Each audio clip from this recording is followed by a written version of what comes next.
¿Alguna vez te has preguntado por qué, a pesar de saber racionalmente que una relación nos hace daño, simplemente no podemos soltarla? O mejor aún, ¿por qué repetimos los mismos errores con personas diferentes, como si estuviéramos siguiendo un guión invisible que no escribimos nosotros? Es fascinante, ¿verdad? Hola a todos, soy Emery. Hoy vamos a sumergirnos en un viaje profundo por los cimientos de la psicología clínica, los vínculos y los límites. No vamos a hablar solo de teoría aburrida, sino de las fuerzas invisibles que moldean quiénes somos y cómo nos relacionamos con el mundo. Imaginen que nuestra mente es como una casa. Los vínculos son los cimientos y las paredes, mientras que los límites son las puertas y ventanas que deciden qué dejamos entrar y qué mantenemos fuera. Si los cimientos son débiles o las puertas no cierran bien, la estructura entera sufre. Vamos a desglosar esto paso a paso. Empecemos por lo básico. ¿Qué es realmente un vínculo? En la clínica solemos decir que un vínculo no es simplemente una relación entre dos personas. Es algo mucho más profundo. Es una estructura psicológica y emocional que se construye a partir de la interacción repetida con un otro significativo. O sea, no importa solo lo que ocurre afuera entre dos personas, sino cómo eso queda grabado en nuestro interior. Un vínculo implica inversión emocional, expectativas, una historia compartida y, sobre todo, una función reguladora de nuestros afectos. Es una organización interna de nuestra experiencia relacional. Aquí hay algo que confunde a muchos pacientes e incluso a algunos profesionales: la diferencia entre relación y vínculo. Una relación es conductual, es lo que vemos desde afuera. Puedes observar a dos personas hablando en un café. Pero el vínculo es psicológico, es interno, es lo que esa persona representa para ti. Fíjense en este ejemplo clínico. Un paciente puede no haber hablado con su padre en 20 años. La relación, conductualmente, es inexistente. Sin embargo, el vínculo puede estar completamente activo en forma de miedo, de rabia, de una búsqueda constante de aprobación o de una idealización paralizante. En terapia trabajamos con el vínculo, no solo con la relación. Para leer clínicamente un vínculo, me gusta pensar en 4 dimensiones. Primero está la afectiva. ¿Qué emociones predominan? ¿Es ansiedad? ¿Es seguridad? ¿Es culpa? Luego la cognitiva. ¿Qué creo sobre el otro y sobre mí mismo cuando estoy con él? No soy suficiente o me van a abandonar son pensamientos clásicos aquí. La tercera es la conductual. ¿Cómo actúo? ¿Evito? ¿Controlo? ¿Me someto? Y la última, que es mi favorita por su potencia clínica, es la simbólica.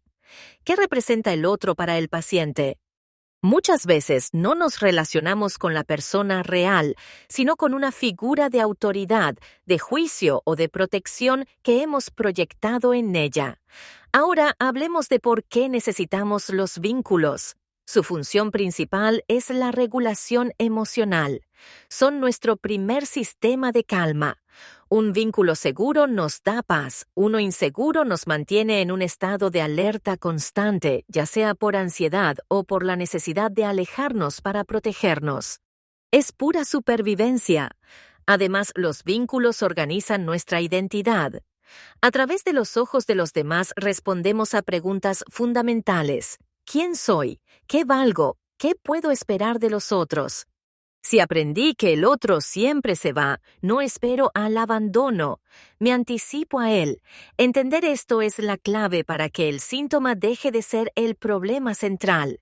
Esto nos lleva directamente a la teoría del apego, desarrollada por John Bowlby y Mary Ainsworth. Es posiblemente una de las herramientas más poderosas que tenemos. Bowlby decía que nacemos con una necesidad biológica de vincularnos para sobrevivir. Pero lo que nos interesa en la clínica es cómo eso se codifica en los modelos internos de trabajo, o MIT. Los MIT son como mapas mentales o un GPS relacional.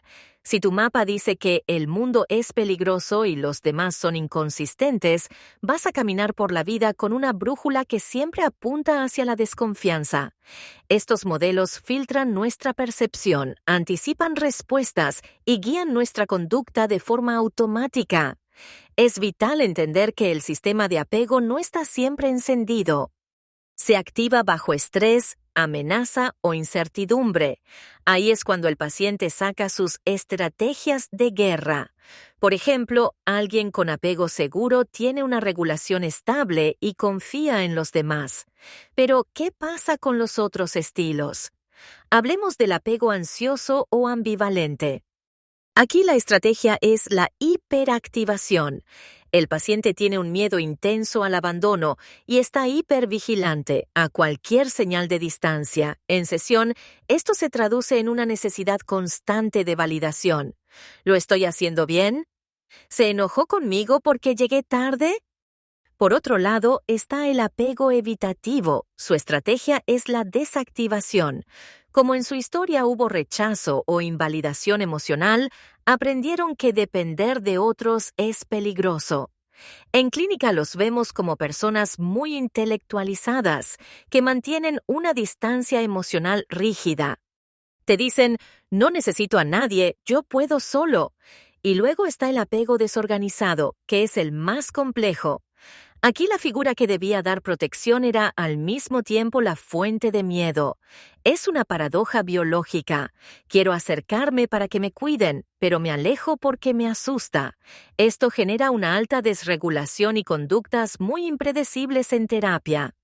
Como terapeutas, nuestro trabajo no es poner etiquetas como «eres ansioso». No, eso no ayuda. Lo que hacemos es comprender la función de esa estrategia. El paciente no reacciona al presente, reacciona a su historia vincular activada. Por eso decimos que el apego no es el pasado operando en el aquí y ahora. Pasemos ahora a la otra cara de la moneda, los límites psicológicos. Muchos piensan que poner límites es solo decir no, pero es mucho más profundo. Los límites son una función de diferenciación. Es lo que me permite saber dónde termino yo y dónde empiezas tú. Sin límites, nos fusionamos o nos aislamos. Existen los límites difusos, donde hay una alta permeabilidad emocional. El paciente no sabe decir que no, se siente responsable de los sentimientos ajenos y confunde sus necesidades con las de los demás. Es típico de personas con apego ansioso que buscan aprobación a toda costa. En el otro extremo están los límites rígidos. Aquí la persona levanta muros, no puertas. Hay una desconexión profunda para evitar ser herido. Y claro, el ideal son los límites saludables, flexibles, claros y ajustables según el contexto. No son muros de piedra, son como membranas celulares que dejan pasar lo nutritivo y bloquean lo tóxico. Un error común en terapia es intentar enseñar límites externos, como decir no a un jefe, sin trabajar los límites internos primero. El límite interno es la capacidad de reconocer mis propias emociones y deseos. Si yo no sé qué quiero, ¿cómo voy a defender mi espacio? Sin conciencia interna, el límite externo es solo una actuación que genera una culpa tremenda. Y hablando de culpa, ¿de dónde viene esta dificultad? Todo nace en la infancia, los límites se construyen en la relación con los cuidadores. El niño no nace sabiendo quién es, necesita que el adulto actúe como un espejo emocional. Estás enojado, eso te dolió. Ese espejo permite que el niño empiece a identificar su mundo interno. Cuando hay intrusión, es decir, cuando el cuidador invade el espacio emocional del niño, los límites se vuelven difusos. El mensaje es, lo que tú sientes no importa, importa lo que yo necesito que sientas. Por el contrario, si hay negligencia o falta de respuesta, el niño aprende que sus necesidades no existen, desarrollando límites débiles o una autosuficiencia rígida. Hay un concepto muy doloroso que vemos mucho en consulta, la parentificación. Ocurre cuando el niño tiene que cuidar emocionalmente al adulto. Aquí el límite se rompe por completo. El niño aprende que su valor reside en ser útil para el otro, lo que en la adultez se traduce en una dificultad extrema para priorizarse sin sentir que está cometiendo un crimen. Es importante entender que el adulto que hoy no pone límites fue muy probablemente un niño que no pudo tenerlos. Por eso en terapia no solo damos consejos, sino que ofrecemos una experiencia vincular correctiva. Nosotros, como terapeutas, marcamos límites claros, horarios, encuadre, rol, para que el paciente aprenda que se puede tener un vínculo seguro sin perder la identidad. Entremos ahora en el terreno de las patologías del vínculo, cuando una forma de relacionarse se vuelve patológica. Cuando es rígida, repetitiva y genera un malestar profundo que limita la autonomía. La más conocida es la dependencia emocional. Necesito al otro para estar bien. El otro es el regulador externo de mi autoestima y mi seguridad. Luego está la codependencia, que a veces se confunde con la empatía, pero no lo es. La codependencia es, mi valor está en salvarte o cuidarte. El codependiente no ama desde la elección, sino desde la función. Necesita que el otro lo necesite. Es una forma de autoabandonarse para vivir a través de los problemas ajenos. Y no podemos olvidar el trauma bonding o vínculo traumático. Es esa adicción relacional donde a pesar del daño o el abuso, el paciente no puede irse. Se basa en el refuerzo intermitente, momentos de gran dolor seguidos de momentos de intensa reparación o afecto. El cerebro queda atrapado en una montaña rusa neuroquímica de la que es dificilísimo bajar. Para trabajar esto necesitamos una evaluación clínica sólida. No basta con escuchar la historia del paciente, hay que detectar el patrón organizador. Yo suelo usar 4 niveles: la historia temprana, el patrón relacional actual, cómo regula sus emociones y cuáles son sus representaciones internas. O sea, ¿qué cree de sí mismo y de los demás? Una herramienta que les recomiendo muchísimo es el genograma vincular. No es solo un árbol genealógico con nombres y fechas.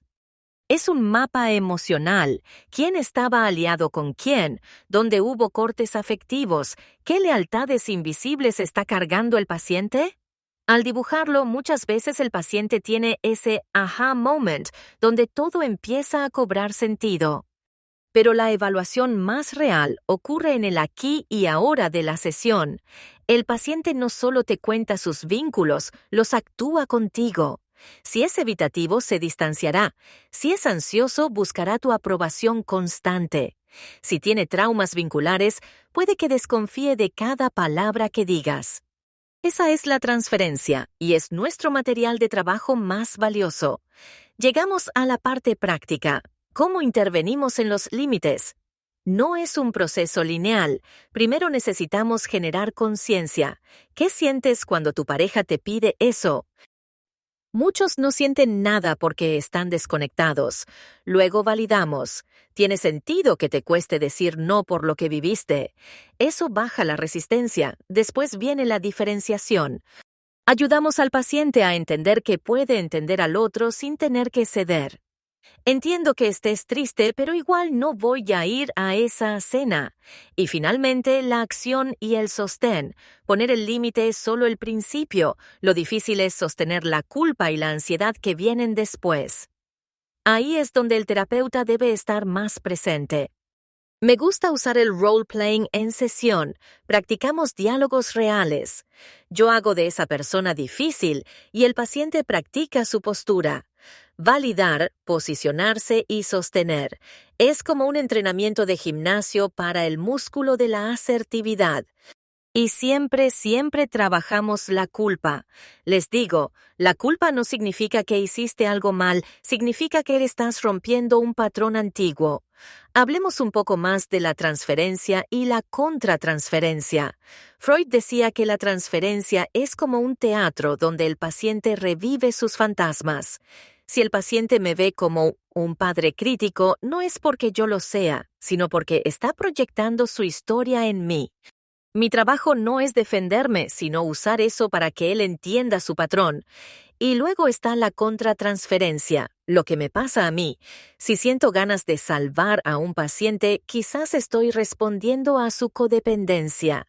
Si me aburro soberanamente, quizás el paciente está usando la evitación para no profundizar. Nuestras emociones en sesión son instrumentos de diagnóstico. Debemos aprender a sentirlas sin actuar sobre ellas. Esto se vuelve crítico en contextos complejos, como la violencia intrafamiliar o el consumo problemático. Aquí los límites no son solo para la relación, son para proteger la vida. En casos de violencia, la neutralidad no existe. El límite debe ser claro y la seguridad del paciente es la prioridad absoluta. No podemos analizar mientras hay un riesgo físico real. En el consumo problemático o en trastornos de personalidad, el encuadre terapéutico debe ser de hierro. Si el paciente llega bajo los efectos de sustancias, la sesión no se realiza. Si hay insultos, se para. No es por castigo, es porque el límite es lo único que puede ofrecer una estructura en medio del caos interno del paciente. Un límite claro puede ser más terapéutico que la interpretación más brillante. Ya para ir cerrando, hablemos de la integración clínica. Un buen terapeuta es como un tejedor. Une los hilos de la historia pasada con las acciones del presente. Formular un caso significa poder decir, este paciente hace esto hoy porque aprendió aquello ayer y lo hace para protegerse de tal miedo. El seguimiento es vital. ¿Está el paciente estableciendo mejores vínculos afuera? ¿Tolera mejor la soledad? ¿Puede decir no sin desmoronarse? El cambio no es lineal, hay retrocesos, y eso está bien. Lo importante es que la brújula interna del paciente empiece a apuntar hacia la autonomía y no hacia la repetición ciega. Y finalmente, el cierre terapéutico es una de las fases más importantes. El cierre es, en sí mismo, una experiencia de desvinculación.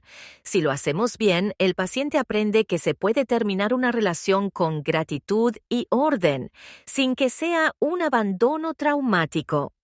Es el último regalo que le hacemos al proceso. La idea central que quiero que se lleven hoy es esta. Los problemas vinculares no se resuelven solo entendiendo la teoría. Se transforman viviendo una experiencia relacional distinta, primero en la terapia y luego en la vida. El cambio ocurre cuando dejamos de repetir nuestra historia y empezamos a escribir una nueva. Espero que este recorrido les haya servido para mirar sus propios vínculos y su práctica clínica con ojos nuevos. Recuerden que somos seres relacionales por excelencia. Nuestra herida fue en el vínculo y nuestra sanación también debe serlo. Gracias por acompañarme en este espacio de aprendizaje profundo. Antes de terminar, me gustaría profundizar en un detalle que a veces pasamos por alto: el trabajo personal del terapeuta. No podemos llevar a un paciente a un lugar donde nosotros no hemos estado. Si yo tengo problemas para poner límites en mi vida personal, difícilmente podré sostener los límites de un paciente complejo sin sentirme desbordado. Por eso la supervisión y el propio proceso terapéutico son pilares fundamentales. Ser terapeuta no es solo saber técnicas, es ser un instrumento afinado. Si nuestra propia historia vincular no está trabajada, nuestras manchas ciegas pueden interferir en el proceso del otro. La honestidad con uno mismo es la base de la ética clínica. Pensemos un momento en la resistencia al cambio. Es normal que un paciente se asuste cuando empieza a poner límites. Su entorno, que estaba acostumbrado a su falta de límites, va a reaccionar. Te has vuelto egoísta. Ya no eres la misma persona. Ayudar al paciente a navegar ese conflicto externo es parte de nuestra labor. A veces, el éxito terapéutico significa que algunas relaciones se terminen. Y eso es doloroso, pero necesario. Si un vínculo se basaba exclusivamente en que el paciente no tuviera voz, cuando el paciente recupera su voz, el vínculo se rompe. Nuestro papel es sostener ese duelo y recordarles que el espacio que queda vacío es el que permitirá que lleguen vínculos más sanos. Me gustaría cerrar con una frase que siempre repito en mis supervisiones. El síntoma es la mejor solución que el paciente encontró para un problema vincular que no sabía cómo resolver.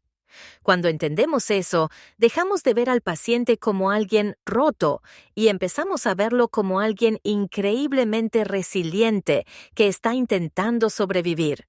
La meta final es la libertad de no estar atrapado en el pasado, la libertad de elegir con quién vincularse y la libertad de ser uno mismo frente al otro. Ha sido un placer compartir estas reflexiones con ustedes. Sigan explorando, sigan cuestionando y sobre todo, sigan vinculándose con curiosidad y compasión. Hasta la próxima. Y una última cosa. Casi lo olvido. No se olviden de la importancia de la paciencia en este proceso. Los vínculos se formaron durante años, décadas incluso. No pretendamos cambiarlos en 3 sesiones. La neuroplasticidad toma tiempo y la reconfiguración emocional aún más. Respeten el ritmo del paciente, que es, en última instancia, el ritmo de su propia sanación. Ahora sí, me despido de verdad. Espero que estas herramientas de evaluación, desde el genograma hasta el análisis de la transferencia, les den la seguridad clínica necesaria para intervenir con claridad, porque cuando el terapeuta sabe hacia dónde va, el paciente se siente seguro para caminar. Un abrazo fuerte a todos. Oye, Emery de nuevo por aquí. Estaba pensando que quizás debería darles un ejemplo más concreto sobre la transferencia evitativa, porque a veces es la más difícil de detectar. Es ese paciente que nunca falta, que paga a tiempo, que es perfecto, pero sientes que no estás llegando a ningún lado. Es como si hubiera un cristal invisible entre ustedes. Esa perfección es su defensa. No se permite ser vulnerable porque teme que, si lo hace, tú lo rechazarás o lo invadirás. En esos casos, el límite que tenemos que trabajar es el de la intimidad emocional. Ir despacio, señalar el clima de la sesión, decir, noto que hoy estamos hablando de muchas cosas, pero me pregunto cómo te sientes tú aquí conmigo.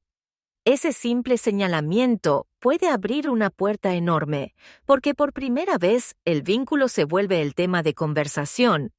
Y ahí es donde ocurre la magia, cuando el paciente se da cuenta de que puede ser vulnerable y que tú sigues ahí, sin juzgar y sin irte, su modelo interno de trabajo empieza a cambiar. Se actualiza el software, por así decirlo. Bueno, la verdad es que me apasiona este tema y podría estar horas hablando de esto, pero lo importante es que ustedes lo lleven a su propia práctica. Observen, escuchen lo que no se dice y confíen en su intuición clínica, siempre respaldada por la teoría.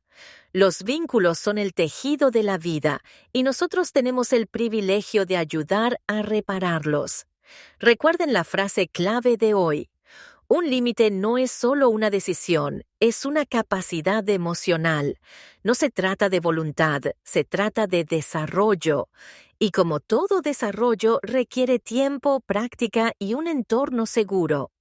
Gracias por su atención y por su compromiso con esta profesión tan hermosa y desafiante. Ahora sí, nos vemos.